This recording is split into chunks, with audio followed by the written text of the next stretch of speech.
Hello and welcome to another episode of the Elite Smart Athletes Lab Rat series, where I test out different workouts on myself so that you know where to best invest your money and your time on your journey to unlocking your inner athlete. So today I'm going to be updating you on my progress in the speed code. I've just finished phase one.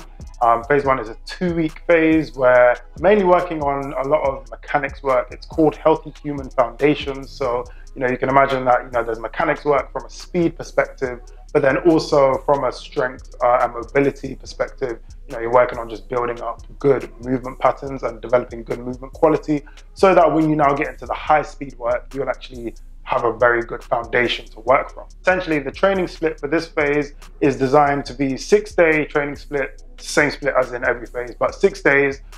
3 of the days alternating are lower body. So you have a lower body A workout, a lower body B workout, and then a lower body A workout again. Those are your 3 lower body days. And then you also have 3 days of core and mobility / movement quality.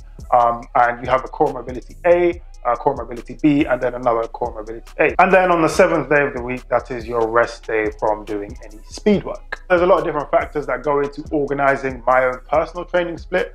So what I actually ended up doing was within the lower body sessions, whether it was the lower body A or B, I divided them into strength and speed drills. So some of the drills were definitely designed for speed where you need a bit more space. And because I go and work out on the court, I do those speed drills at the same time as when I would do my basketball workout. And then any drills that require any sort of strength work, they're the ones that I will do in the gym. Because obviously in the gym, I'm then going to do my upper body strength or other things. I would just double up on core mobility day A. So instead of, let's say there were 3 sets of an exercise, I would do 6. And that way I'm getting that second workout out the way. And then on day 4, I would just do the core mobility B. So it means that my day 4 was quite a light day by comparison to all of the other days. And then that way, I think it works out that I have done all of the training. And then it means that I can still get my day 7 of actual rest from anything where I don't do any training. But I just had to juggle it about a bit so that it fits my schedule. So just going into the actual workouts a bit, the speed drills, they took about 45 to 60 minutes to complete, which was longer than I really expected them to. I thought they were going to be quite simple, but if you're doing them properly, then it does take a bit of time. So what I did end up doing was just doing all the speed work first and then just going into my basketball workout, which is something that PJF actually suggests, is that if you have the option or if you need to make a decision between doing speed or doing your sport, do your speed stuff first because you don't want to be fatigued going into speed work. So you'd rather be fatigued going into the sport because then, that mimics what happens in a game anyway. However, fatigue wasn't really that much of an issue because a lot of it was mostly speed mechanics work. So a lot of walks, marches, bounds, things like that. So, there wasn't really too much fatigue and a lot of it was just learning proper technique anyway. So yeah, it didn't really affect it that much. It wasn't too intense. And just to add to that, there was also a film session on day 3 of week 1 where, again, you got to see how Les Spellman himself would break down a sprinter's technique. And then, having that in your mind when you go into the workouts, very useful. So yeah, it was just really a lot of learning in that phase. And there was also some band work, I've got to say that. So a lot of banded sprints or marches or walks. In fact, not even sprints. I don't think there were really many sprints in that phase at all. Now looking at the strength work, that took slightly less, probably like 30 to 35 minutes, which was shorter than I expected it to be actually. So there's not really too much strength work in this, especially it's not weighted, it's pretty much all body weight or isometric. It's really, a lot of strength work that he could probably implement for youth athletes as well. There was also a bit of extensive plyometrics, so there are sub-maximal type jumps, talking skips, jumps that are, an inch off the ground, things like that, not too intense. And the way I did that was obviously in the morning was when I did my speed work, and then I tried to give myself a bit of time so that in the evening was then when I would do my strength work. Although I had a bit of time off of work, so right now I have the day to actually work out fully without having to worry about going to do my 9 to 5. So what I do is I do my speed work in the morning. Let's say I do it from like 6:30 to 8 a.m. Then I take about 2 hours from 8 to 10 a.m. and then I go to the gym at 10 a.m. And get the work in there so that I'm done by 12. And then I have, a longer time to recover before the next workout the next morning.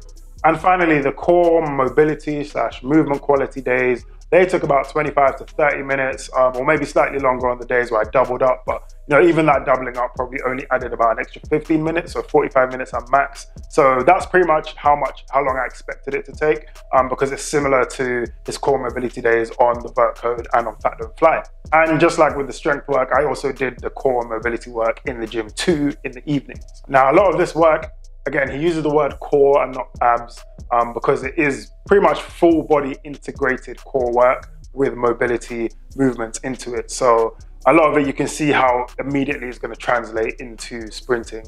So I think that was really useful, and it makes that healthy human name of this phase make sense. Now, of course, after doing this phase, I have to compare my testing from before starting the program to now after finishing phase 1. So before starting the program, I did quick body composition measurements. So my height, which isn't really going to change, but I'm 192.3 centimeters, which is about 6'3". That's without shoes on. Obviously with shoes, put me out 6'4", 6'5". My weight on the day before starting the program was 110.2 kilograms, which for me is quite heavy for my frame. I'm looking to cut down to about 95 kg. And I used a tape measure system to measure my body fat percentage. And using the measurements of my waist and neck, my body fat percentage came out at an 18.6% body fat. If you didn't know, then PJF also claims that, with this program, that you will also be able to increase your bounce. So I tested my vertical jump as well as my speed. So I used an app called My Jump 2 to measure my 2-foot counter movement vertical jump, allowing an arm swing as well. Just a disclaimer is that PJF did say that this would increase your single leg bounce more so than your 2-foot bounce, but the app only really allows you to test 2-foot bounce. So perhaps I will, for future phases, just have some footage of me, going with a 1-foot and seeing if it improves. But using numbers, my vertical off a 2-foot jump with an arm swing was 19.29 inches, which again, personally didn't feel like was great, but I was also coming off an ankle sprain from basketball, so I didn't feel like I was jumping at my highest. And testing the speed, I used an app called Sprint Timer to test my speed, where you essentially just set up a camera and it starts recording from when it sets off a marker sound or a gunshot sound like in the Olympics, and it will start timing, and you can just see at what time you pass in front of the camera. And the test I was using was the 3/4 court sprint, which is used in the NBA Combine because my sport is basketball. Touch the mic there, but yeah, because my sport is basketball, so I use that 3/4 court sprint. It's 75 feet or 22.86 centimeters, and my time came in at 4.38 seconds. So yeah, those are my numbers before. Now, if I have a quick look at my numbers after, obviously my height didn't change. My weight at the end of phase 2 had gone down to 109.9 kg. So that's, I lost 0.3 kilograms in those 2 weeks, which is great. It means that the program's actually helping with a bit of body composition goals. Although I say that, using the tape measure method for the body fat, my body fat actually went up by 2% to a 20.6% body fat.